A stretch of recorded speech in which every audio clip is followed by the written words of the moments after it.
Hello, welcome once again to the glorious Peak District, and today it is glorious indeed. We're back out for another Wildcamp. I say we, I'm out with Rich today. He's just gone over the brow of this hill here. We're on the way up to Lewes Hill. Behind me is the lovely village of Edale. The plan is to go along the Great Ridge to Mamtor, drop down into Edale, possibly stop for a few beverages at the Nag's Head, because it would be rude not to, and then carry on up onto Kinder Scout, head east along the plateau, and probably camp Crookstone Knoll, Mad Woman Stone, somewhere around that area. And then tomorrow morning we'll come off Kinder and follow the Roman road back into Hope. Sorry, what am I talking about? Edale isn't behind me, Hope is behind me. As you can see from that beautiful cement factory. Yes, we started in Hope today, so it's a big circular: Hope, Great Ridge, Edale, Kinder, and then back to Hope along the Broken Road. I'm so used to starting my walks from Edale, you see, that's the thing. Now this is a route that I've been wanting to do for ages and ages and ages, but I've just been thwarted every time I've tried it, either by the weather or family commitments, or other people I've been going out with just didn't want to do this particular route. So I was chuffed as anything when I got a message from Rich the other day saying, I fancy doing this route at the weekend, do you want to join me? And it was pretty much identical to what I was planning on doing, so yeah, all good. All good. It's been a while since I've been out. I did another Wildcamp a few weeks ago in the snow, but I didn't post the video because I wasn't really happy with where we camped. I was with somebody else who was a photographer, and he was adamant he wanted the camp to catch a particular sun position in the morning, and it was a bit too close to civilization for my liking, so I didn't do a video. But there will be a write-up on my blog when I can get my blog working again, because it's a bit broken. So yes, in the downtime I've been acquiring yet more new kit, which I'll talk to you about later on. I think you can probably see my rucksack, Gossamer Gear Mariposa, which is absolutely lovely. I don't think I've had this on in a video before, but I was watching a few of my old videos back the other day and just noticing the size of my rucksack with all of my gear in compared to what I'm carrying now. It's taken a lot of work to get there, but it's been good. It's been good. So we're heading up to Lewes Hill, and I'll probably speak to you when I get to the top. But I'm guessing it's probably going to be busy up there today. Catch you in a bit. Bye for now.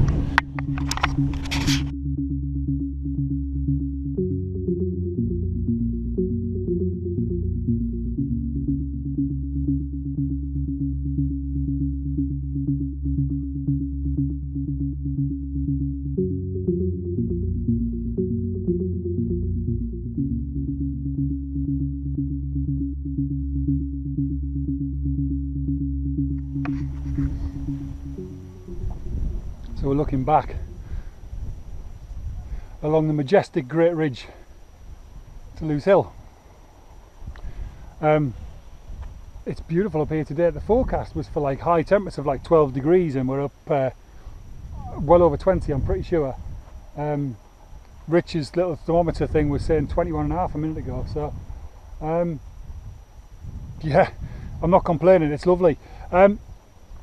Really busy, really blooming busy along the ridge, as you'd always expect on a sunny day like this. It was like it was like a tea party up on top of Lewes Hill. Anyway, so the plan is to carry on along the ridge to Mamtor. We were going to drop off at the path down from Hollins Cross that goes down off the back of the ridge into Edale, but to be honest, I've done that path a few times and I really don't like it. It's not very pleasant at all, so we've decided to carry straight along the ridge up to Mamtor, drop down into Edale, and then head up onto Kinder, which you can see behind me, the mountainous mass of Kinder Scout.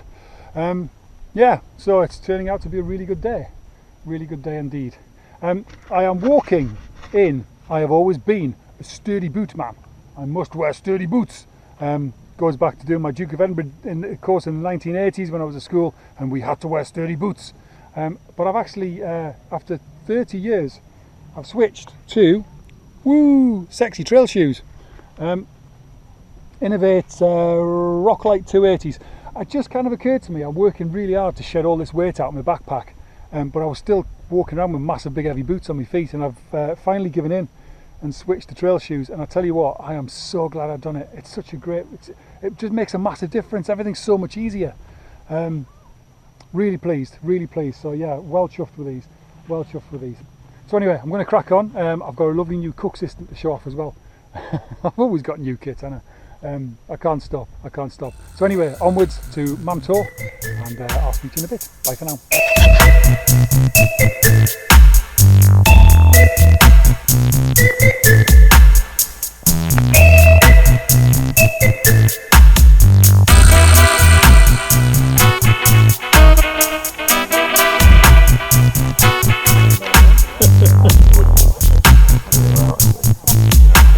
Don't mention me because Dean will definitely spin. Hello. So we've oh Jesus, we've left Edale. We've left Edale, and I say Edale. What I mean by Edale is the Nag's Head. We stopped at about 3 o'clock for a pint. It's now 6:10, something like that, and 5 pints later we're 7:20. It's 7:20 in fact, and we're now walking up to Kinder Scout. Oh dear. Gate's locked. So yes, we had a lovely walk along the Great Ridge. It was beautiful, and we walked past the Nag's Head and the doors were open, so we thought we'd better call in, because they'd gone to all that trouble to open the doors for us, so we thought we'd better have a pint, and a pint turned into 4 or 5. This is becoming a thing, isn't it? Having beers before going on the hill. But anyway, no, we're alright really. So we're about to head up to Ringin Roger and then along to Crookstone Knoll. Plenty of daylight, we hope. We should get there just before sunset, if we move it. Incidentally, Dean has just said, Rich has just said that I shouldn't mention the fact that we've been for beers, because a certain Dean Reed might think less of him, because apparently Rich leads people astray quite frequently. So I'm told. Anyway, we're off at the zigzag path to Ringin Roger, and then we'll be heading east along the beautiful mountainous mass of Kinder Scout to Crookstone Knoll, following these guys who we've just met coming out of the pub, who don't know where they're going, or maybe they just don't want to tell us where they're going. So could be some competition for pictures tonight, maybe. Anyway, I'm going to walk and stop talking, because 3 or 4 pints of 1577 has prohibited me from doing both at the same time. So I'll catch you later. Bye for now.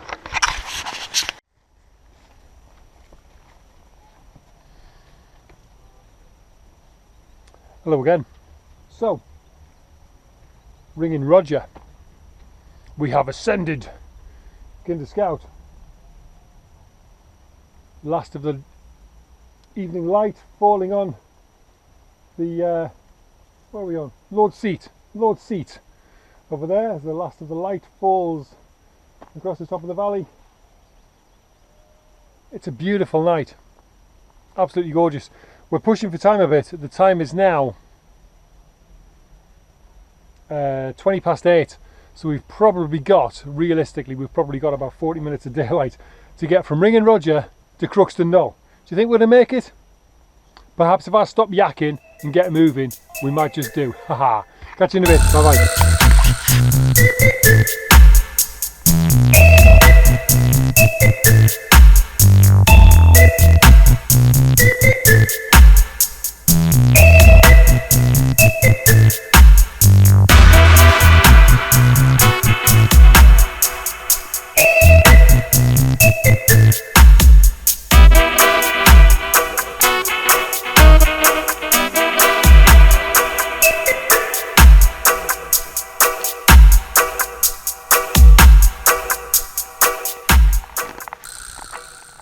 Stove.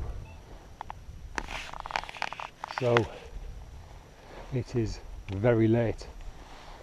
It is about midnight, in fact. In fact, it's bang on midnight. Trailstar is pitched. Moon is out with Jupiter sitting next to it. Obviously, it's not really sitting next to it. It's probably a few billion miles away from it. But, you know, for the effect that you're seeing there, Jupiter's sitting next to the moon. Just been playing around with a bit of night photography.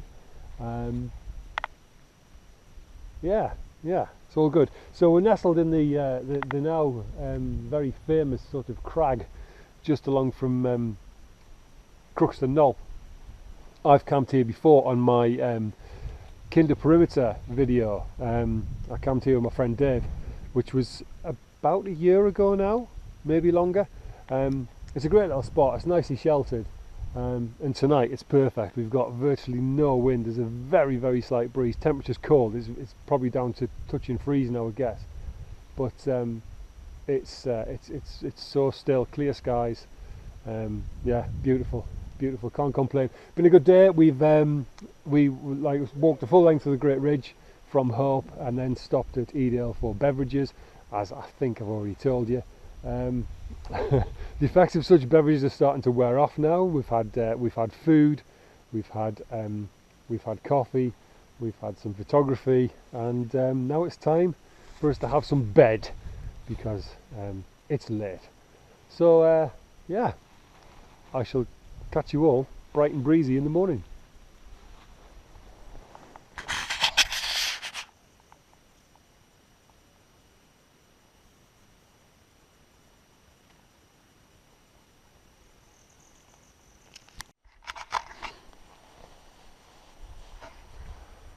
Good morning.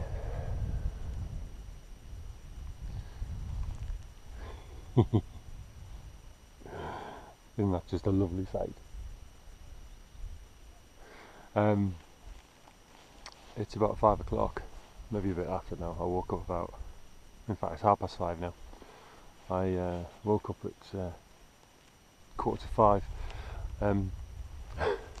partly because it was really bright and partly because I had a pair of hen harrier wheeling around the Trailstar, shouting at each other, and a curlew and a pair of grouse all decided that they wanted to come near my Trailstar and shout. So I was woken quite early. I'm not complaining, there are worse ways to wake up, and I got out the tent and I just watched the hen harriers wheeling around the thing, and they keep perching up on these rocks up here. There's a cuckoo sounding off from down in the valley. Oh, bliss. So yeah, Rich is still tucked up in his beautiful Q and duo mid. I love my Trailstar, but I kind of feel like I need a bit of Cuban in my life. Or maybe one day, I don't know. So sunrise, well, it's not looking promising. It was looking nice when I woke up, but this sort of thin cloud keeps rolling through. It's looking very pretty if I spin around down in the valley. It's looking lovely down there.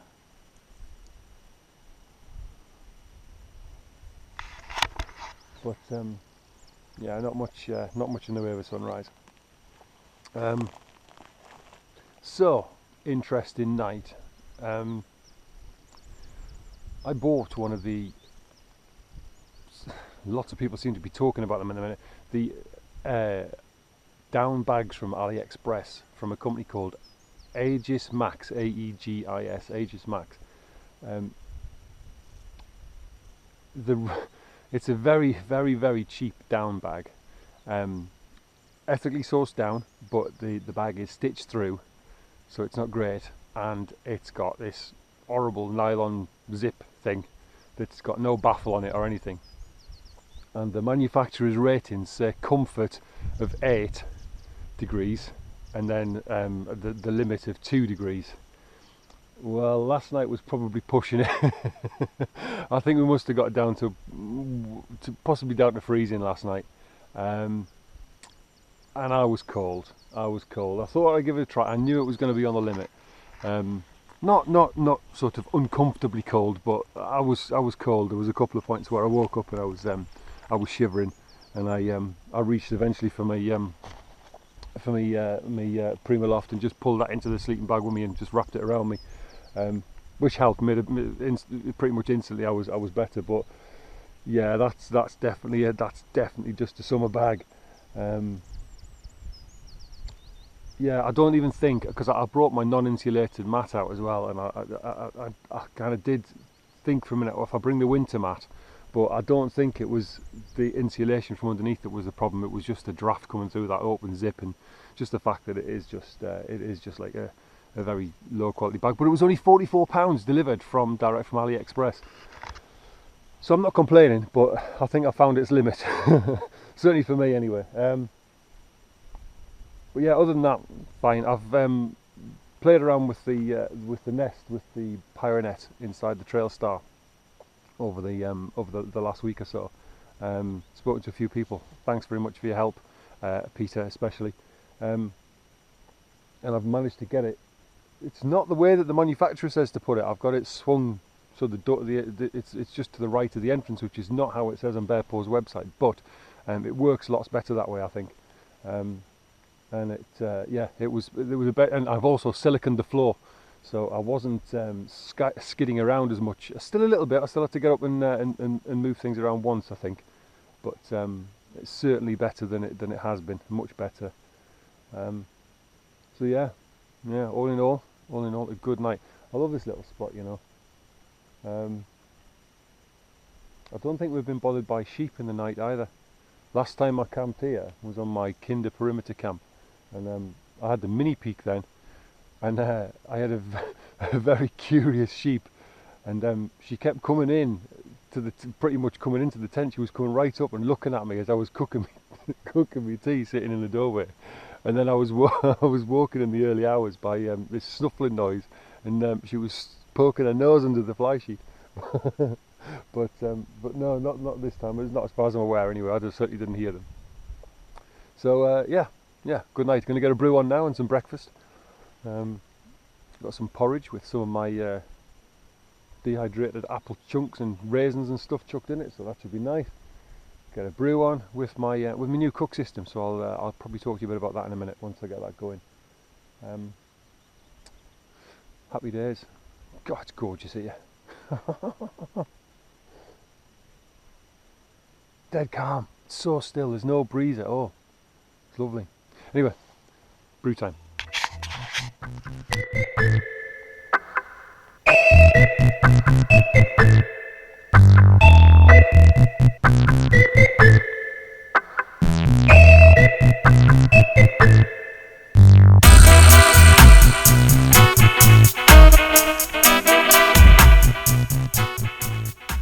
So, new cook system. This has sort of been christened the Stormin Stove, basically because the guy who makes them is on the Treklite forum, goes by the name of Stormin. He's also on eBay as Ochiba, and you can buy them from him. I'll put a link in the description below. But this is an amazing little package. It folds up completely in two sections, and it will fit inside my 900ml pot when it's all rolled up. The guy makes them to the specific size of your pot, so it's a custom build. Doesn't cost very much at all. It's ridiculously cheap, and essentially just slots together as a two-part windshield. A clip on the outside, clip on the inside, and then this top section just interlaces into the bottom.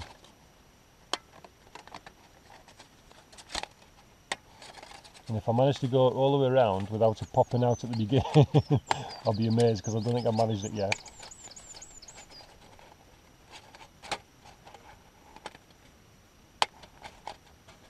And sure enough, I didn't. So that one over there and that one in there. And there you go. And that's your cone. Similar to the Caldera Fisher, but an awful lot cheaper. He also supplies a little burner, which is a little Coke mixer can, Starlight sort of design, felt wadding in there with a bit of gauze over the top. Weighs 8 grams that. The whole cone and burner weighs about, I think, 42 grams, I think, if I remember rightly. I'll put the little annotation on the screen just to confirm that. So yeah, that's an 8 gram burner. It's very economical. 20 mils of mess will run for about 15 minutes, more than enough time to boil half a litre of water. I've also got the Speedster stove, which I've been using as well, and that will work with this, but because the Speedster one's a bit shallower, I'll flip the lid of the Speedster upside down and stand the burner on top of the lid just to raise it up to the same height. I have also used it with my Avenue burner as well, but the Avenue is just so thirsty, so thirsty. If I can find my lighter, I might just have to pause for a second there. Brief interlude. Yeah, the Avenue burner is so thirsty. It's very fast, faster boil time, but this is just much more economical on the old fuel. Mess is a bit cold, and we're off. So then, drop that on there, and then just like the Caldera, the pot just sits in there. I messed up a little bit here when I gave Norman my measurements for my pot. He sends you a little diagram and tells you the measurements he wants. So he wants the handle height, the handle width, base diameter, height of the pot, and obviously the full diameter. And I measured from the edge of the lip to the edge of the lip, which on this is 123 millimeters.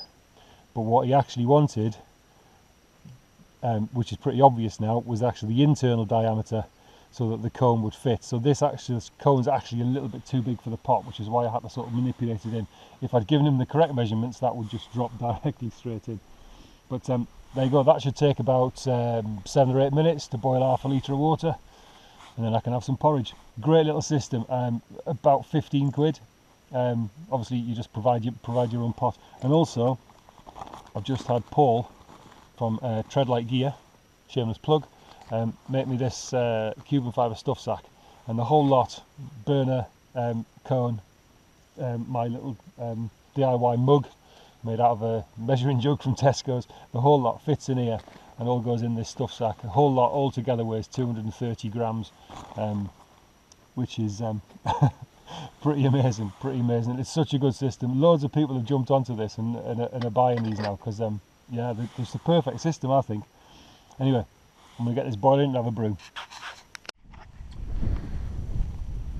Right, we are packed up. No trace, as always. We're just heading off. It's very mixed, it's very sort of, we keep getting big swathes of cloud coming through, and once the cloud comes in it gets quite chilly. So we're going to head over east now onto the Roman road and follow that all the way back to Hope and the car. What can I say? Really good night. This pitch is becoming very popular. I was half expecting to find somebody else here when we arrived last night, but we were lucky to nab it. I just hope it doesn't get wrecked, because it's a prime little spot. I've already moved a couple of rocks that had obviously been grabbed by a few people and left where they shouldn't be left. Keep it nice, people, please. Right, heading out to the Roman road. We'll catch you in a bit. Bye bye.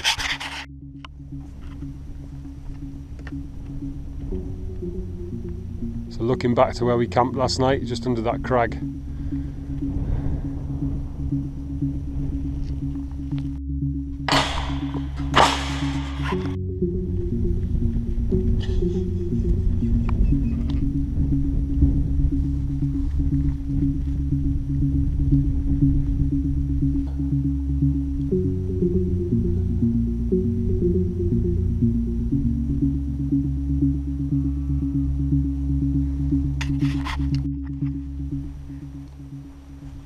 So we're now on the Roman Road. Crookstone Knoll is our yonder. You can still see the crag where we camped just to the right of the trees against the wall, if that you can make that out. To the right, to the left even. And we're at Hope Cross, the famous Hope Cross, with the you can still see the cement, the fresh cement under the capstone. Yeah, this was stolen a few years ago, believe it or not, and it was recovered, dumped a couple of miles away. I think they've got a fair old way with it. I can only assume they must have chucked it on the back of a quad bike or something. God knows how they got that off. It must weigh like a couple of tons. Maybe it's not, I don't know. Anyway, so looking out over the wonderful Great Ridge, which was our route from yesterday, but we can pretty much see our entire route. You've got Hope down in the valley there where we're heading back to, obviously, and then we went up Lewes Hill and along the full length of the Great Ridge, down into the Vale of Edale, and then back up. You just can't see the back of Kinder Scout, and then we walked along the top of Kinder and settled at Crookstone Knoll for the night. So yeah, blooming good route. I'm not sure how far it is in total. I think we're probably talking about 16 miles, something like that maybe. But yeah, it's been a good one. Weather's been fantastic and it's still gorgeous now, so fingers crossed that'll last for another hour till we get back to the car.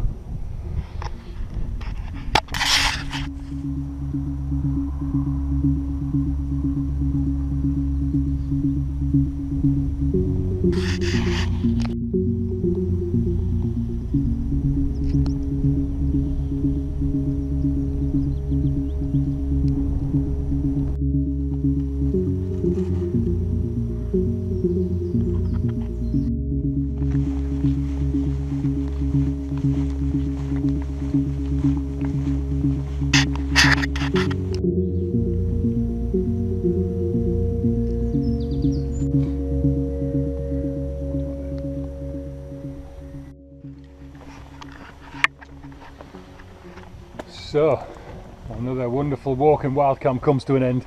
We're just heading back down into Hope, down the what do we call it? I can't remember what this path's called now, but this is the path that you would go up if you were going to Win Hill via Twitchell Farm. Oh, it's bugging me. I can't remember the name of the road. I'll have to put it on overlay, I think. Anyway, so been good, been really good. Yeah, a good chance to play with some new kit. These trail shoes have been outstanding. It's the first time I've walked any distance in them really. I think we've done about 19 miles or something in total, and they've been great. They've been absolutely fine. I'm definitely a convert to the lighter footwear. I'll leave my sturdy boots behind until winter from now on, and everything else has just performed really well. Rucksack's been good. The new way of setting up my Pyronet's been fantastic, and my Trailstar, that's made me a lot happier. Everything's good. Everything's good. We've had great weather, good company. Few too many beers last night, but you know, you got to do these things. So yes, thanks very much for watching, and thanks very much for liking and subscribing and all that stuff. Please continue to do so. Don't forget to hit the like button. It's very much appreciated, and hopefully I will come back and speak to you again very soon. Thanks for watching. Bye bye now.